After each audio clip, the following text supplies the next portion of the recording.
Hi, everybody. Welcome to the Beached Club. I'm Sherilyn Korber. I'm an indie author and the author of the paranormal series Beached, which is set in the fictional upscale town of Bonfire Beach, South Carolina. You can purchase my books at Amazon, Apple Books, Barnes & Noble, Google Play, and Kobo.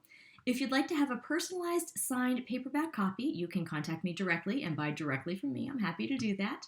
The first two books in the Beached series are available now, and I've been working on the third book this summer. Every Friday evening throughout the summer, I've been posting a video sharing fun information and backstory on my favorite characters and places in the Bonfire Beach world. I give an update on the progress of the third book in the series, and I do giveaways, so welcome aboard. If you enjoy my videos, please hit the like button and be sure to subscribe for future notifications. Wow, it feels like it's been forever. Between missing a week thanks to COVID and then missing last week thanks to vacation, it really feels like quite a while since life and routine and schedules have been normal. And now that things are getting back to normal, we're in our last couple weeks of summer. There's only 2 more videos after this one. Friday of Labor Day weekend will be the summer finale episode. In that one, I'll let you know what'll be happening with my channel once fall hits. But for tonight, I was kind of planning out these last 3 videos, deciding what to put in when, and there are several characters who are near and dear to me and who play various important roles in the life of my main character, Stacy Storm. So the rest of the summer will be devoted to sharing the inside scoops on these characters. Tonight, I'll introduce you to Max Donner, Stacy's former production assistant who worked with him when he had a hit reality TV show and who has remained devoted to Stacy in this new chapter of Stacy's life. After that, I'll share some big updates on the new book, and then we'll have this week's giveaway. So, Max. Max has not made huge appearances in either of the Beach books thus far, but his presence in the overall story is rather heavy. To give some backstory for those of you who may not have read or finished reading, Stacy is a psychic who sees beings called soul collectors that exist between the world of the living and the world of the dead. He had a hit TV show called Soul Searchers in which he rescued souls of those who were recently passed, who were making the journey to the other side and were trapped and cornered by the soul collectors who wanted to feed on them and keep them from reaching salvation. At the height of the show's popularity, Stacy suddenly, inexplicably lost his gift, and out of desperation, he began faking these rescues for another 2 seasons before he was exposed as a fraud by an as-of-right-now unknown source. Soul Searchers was yanked, Stacy and his best friend and co-star Derek were fired, and the 2 of them moved to Bonfire to start over and redeem themselves and make their Hollywood comebacks. And the question of how they were discovered to be faking Stacy's gift, and especially who did it, has been a constant thread throughout both books thus far. Derek is of the strong opinion that it was Max. There's a lot going on regarding this topic and regarding Stacy's comeback mission in general, and I haven't gone into the extent of it in the books. It'll all be coming out over the next few books. But Max was Stacy and Derek's personal production assistant during Soul Searchers' run.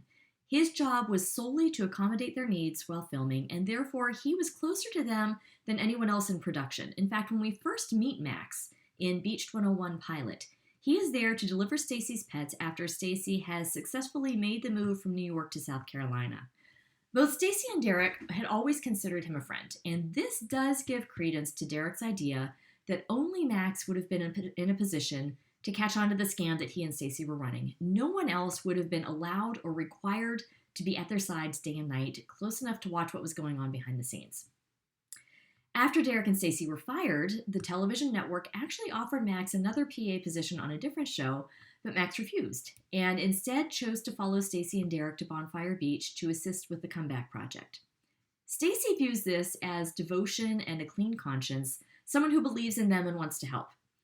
Derek views this as Max being rewarded for his efforts, and then taking the opportunity to continue to spy and gather intel to report back to the network. Both opinions are valid.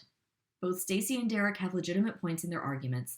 As far as Stacy is concerned, it's extremely difficult for him to contemplate that it was Max who took away all of his fame, all of his success, his very reputation, when those were the only things that made him feel worthy after his difficult upbringing.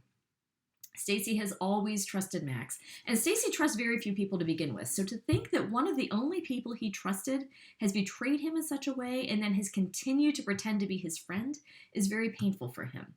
And as we see more of Max in the second book, Beached 102 Low Tide, it's clear that Max doesn't exactly come across as this two-faced, opportunistic person who wants to get ahead in his career by any means necessary or who doesn't care about people.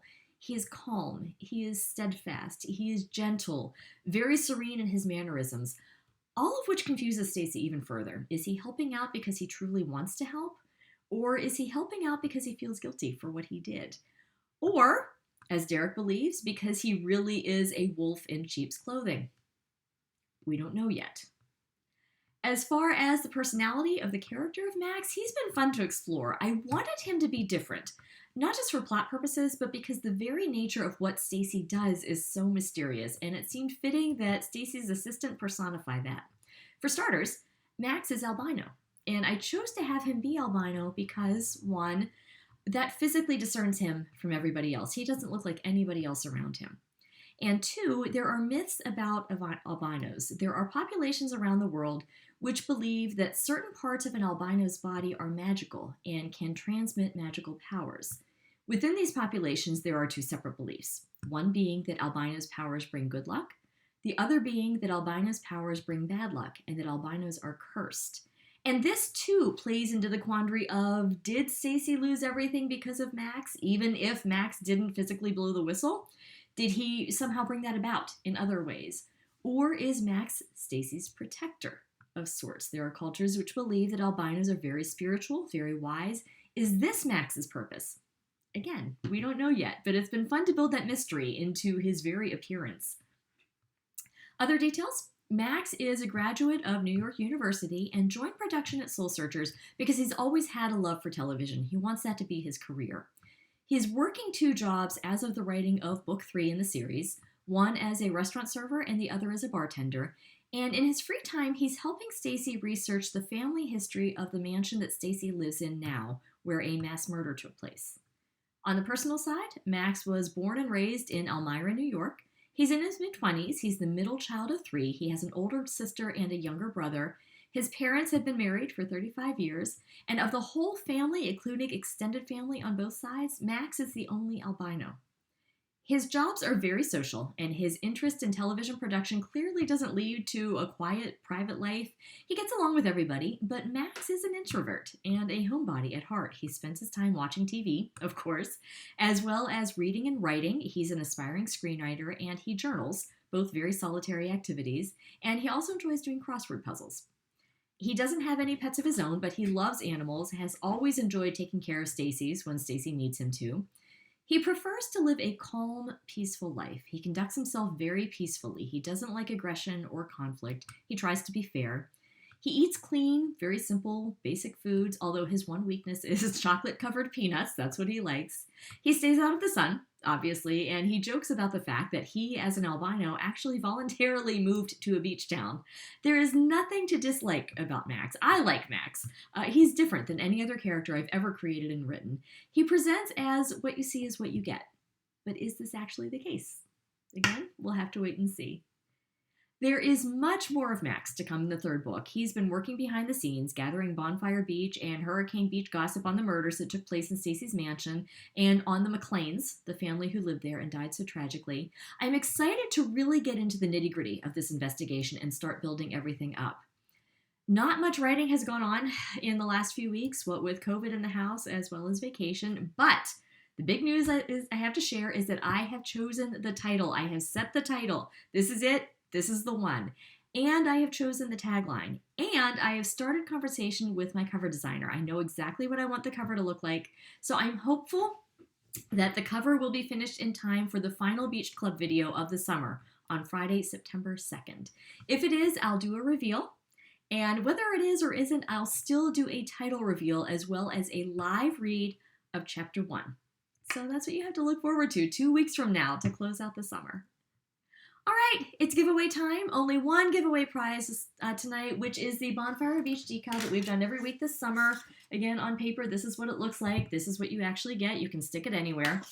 To win tonight's decal, comment down below and tell me how you are spending these last couple of weeks of summer. What big plans do you have? Are there things you've been wanting to do all summer that you're making a push to do before Labor Day? Are you sort of just sitting back and relaxing after a busy summer? Post in the comments and let me know.